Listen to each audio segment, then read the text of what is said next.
Big round of applause for Matt. Thank you. Thanks. Hi. 15 minutes is nowhere near enough to cover this topic, which is kind of one of the hottest topics in AI right now, this idea of world models. What I want to try and, I guess, first offer is Primate Intelligence is a new startup that I'm working on after 10, 15 years building startups to try and understand the physical world. This is my latest shot at that. And we've been working on building our own world model for the last year. So anyone who is building something on a world model or building a world model, wants to talk about it more, we've definitely got an informed opinion on this whole space. So come and grab me afterwards, I'll be around. But I'll try and cover as much as I can right now and talk a little bit about XR and is this the thing that's going to make XR happen? The core of the whole idea of XR, like not even particular products, gets down to point one is really about all the sensors and the hardware and sort of bringing all this information in, but the hard part is like understanding what the camera is seeing, what the device is seeing. And so far, the experience of that kind of looks like this. If you've used Meta's glasses or something similar, they do a very bad job of barely detecting what objects are, and definitely not enough to be useful in the world. But the AI is moving fast, and what a world model is really one type of world model is this model that comes after video models. So we started with models that could do text, they do chat really well. Then you got to images, and the number of tokens that you had to train on went from 150,000 English words to as many pixels on your screen and the color depth of those pixels. Then you got to video, and you could generate video quite well. The models again got bigger and bigger and bigger, more expensive, and they worked pretty well if you didn't worry about hallucinations too much. And what a world model means today is it's like the next step in generative AI, where you take a video model and then you train a whole bunch of rules, laws of physics, like physics engine type stuff, into it so that hopefully the video that it generates is 3D, it's coherent over long periods of time, and it behaves correctly as if it is a video of the physical world, or even if it's a fantasy world, it behaves as if it's a physical place. Gravity works, physics works, all that sort of stuff. I guess the amazing thing about this chart is this idea of the bitter lesson. That refers to an idea that came up a while ago where people thought getting clever about the algorithms they used to create AI would solve a lot of the problems, but it just got proven over and over again that, look, you just throw more data, more compute, and let it churn away, and it solves the problems. And it's one of those sort of hard lessons to sort of get your head around, but it's held so far, really effectively, and that it's why you're seeing all these AI startups getting billions of funding. It's why NVIDIA's so valuable. It's why you're getting companies that are in the business of doing data collection are doing so well right now. But when it comes to world models, there's a problem with this that is kind of a bet that different startups are making. Probably 99% of when you hear the term world model is talking about this sort of idea. And the problem comes down to what the physical world is, and it's almost a philosophical problem. The problem at the root of this is, can these models actually understand the physical world? The world isn't discrete, it isn't tokens that can represent everything that might possibly happen in the world. And you dig into this and it becomes a philosophical problem. And it comes down to this idea of, can we understand the world without any language capability? Where all of our models so far have been language models. And the flip side of that is language alone enough to understand the physical world? And back in the 50s or so, there was a philosopher, Martin Heidegger, who made an argument. His argument was that, no, you actually, to understand the world, we need a direct action, direct understanding of the world. And the illustration he used was that I could spend the next hour now describing a hammer to everyone, like what it is, how it works, where it came from. I could just talk for a full hour, tell you everything that could possibly want to know about a hammer. And at the end of that hour, could you really understand what a hammer is? Or do you need to pick it up and hammer something in order to understand what it is? And the language models are taking that former approach. You know, throw more language at the problem and you'll be able to understand the world. There's another type of world model that's starting to get some credibility right now. The fun part is that for anyone who's been in XR for a while, you'll recognize this whole semantics, fun and games, and that's really happening in world models right now. Everyone is throwing that term around. But what I'm talking about is this, everything that's called a world model today, we need a different type of world model, which is a model that instead of generating tokens and trying to understand the world through language, starts to be able to understand the world directly in order not to make more pixels or make a simulated world, but to be able to look at the world and actually understand what it sees and then let you act in a useful, meaningful way on the bottom of that. So, predictive world model is kind of the term that might stick for that, we'll see. But the issue with generative world models, if you've seen them, companies like World Labs is quite well known, but there's a whole bunch of them out there now, is what are those ones good for?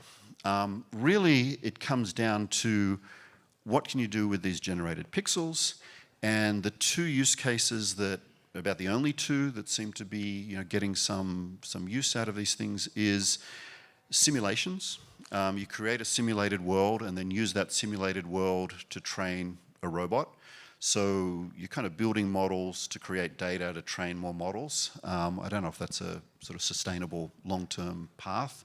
And the other one, which kind of taps into VR anyway, is this idea of entertainment, gaming, 3D environments for gaming that are generated on the fly as you move around, interactive content that's generated on the fly and behaves like consistently with the world. Right now, it kind of works, but it's just insanely expensive and it's not very well controlled. I read the other day about one of these companies that is sort of hosting these generated world models, and they're getting, for each user, you need like a NVIDIA H200 GPU, one per user to run a stream. I don't know if anyone's spinning up their own GPUs, but that's tens of thousands of dollars a month, just per user. So they're not working that well yet. The difference with a predictive world model, and this idea has been championed most vocally by a guy called Yann LeCun, who's one of the godfathers of AI. His approach is called, his approach to this is called JEPA, J-E-P-A, and what it is that it learns concepts directly in that you train it in a totally different way. Instead of trying to connect language to images, like generative models do, you just basically let it watch videos by itself. And it's a lot like the way babies learn. They just sit there, they watch the room. Eventually they kind of get the idea that this is something familiar. It might be the family dog, it might be a parent, it might just be, it learns that dropping things, that's kind of what happens when you drop things. But it doesn't have language for any of this stuff. It has this direct observation and a conceptual understanding of how the world works. You then, once that kind of works, you then need to train a model to teach it language. So that's sort of two models. The language model is still there, but it's really just used to interpret the concepts into a way that we can, either we can communicate it with it, or it can communicate with other devices. But what does that mean for XR? The magic of these predictive models that directly understand the world is it's like a higher level of abstraction. Like once you're out of pixel space, thinking about concepts, it's a lot less data to manage. A way to think about that is if I asked each of you to imagine the house you grew up in as a child, if your brain was a generative model, you would generate a pixel perfect image of that house, like, and you'd pay attention to every single detail. But we don't do that. Like, what we have is just these vague concepts of, you know, what particular rooms or what it smelt like or things we did in those rooms. And so it's a lot less data to store and to manage, but it gives us that ability to sort of act on it and remember it. It also means these models are much, much more robust. Anyone who's either built or tried to use a computer vision system, you know, any AR system, to try and localize or reconstruct or do any of these kind of basic things, recognize what objects were, they're incredibly brittle. You change the lighting, a cloud goes over the sun, something happens in the background of the scene, and the whole model breaks. And that's just been a real issue with making these products that are going to work anywhere in the world, you know, outside of a controlled sort of factory environment. When you understand the concept of a thing, you can ignore like the type of camera, the focal length of the camera, what's happening in the background. And these models are incredibly robust at recognizing situations or objects when the world is changing around it. You know, similar to, like I show here, a robot crossing the street. That's pretty much an impossible task to this day for a robot. And even if you can get it to cross one particular intersection, the fact that it can cross that street doesn't mean it can cross a street in another city where everything kind of looks different, or at night time. Where a child, you can teach it how to cross the street maybe, you know, 10 times, and you can be pretty sure it'll be able to cross that street safely, you know, anywhere in the world from then onwards, because they understand the concepts around is it safe or not safe, you know, rather than trying to look at every single pixel on the scene.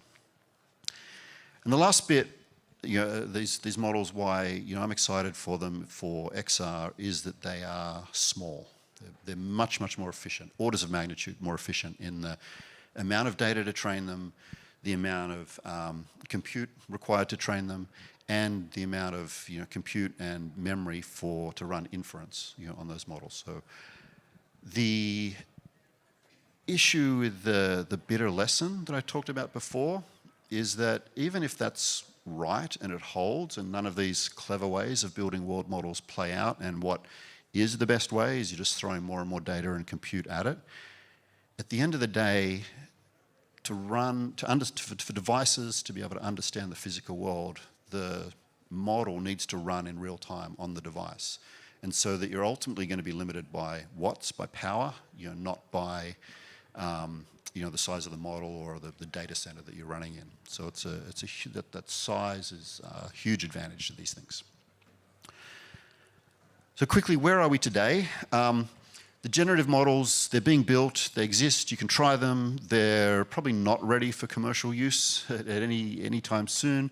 They've had literally billions and billions of funding has been poured into these startups, and they're doing really cool, you know, cool demos. Predictive models don't really exist yet. They're still in research mode. They're giving amazing academic research results.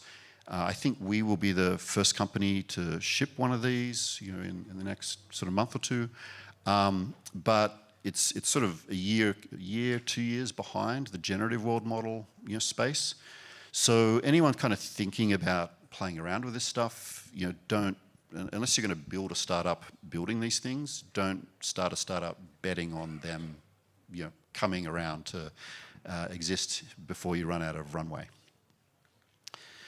So my position, my bet on this stuff is that, you know, I've started Primate Intelligence because I think these predictive world models are going to be the thing that solves not just useful XR, but, you know, robotics, autonomous vehicles, drones, pretty much anything, smart cameras in the world, anything that needs to be able to understand the physical world is going to be powered by, you know, predictive world models at some point. And the proof of that is that these models already exist. You know, there's billions and billions of creatures out there that quite successfully move around and interact with the physical world that have like either zero or very, very limited language capability, and they can work. They do work and happily live in the world. So I'll stop there, 30 seconds to go. I'll be outside, come and grab me. This is a deep, deep topic. I can talk for hours and hours about it. But it's, I think, going to unlock everything. Thank you.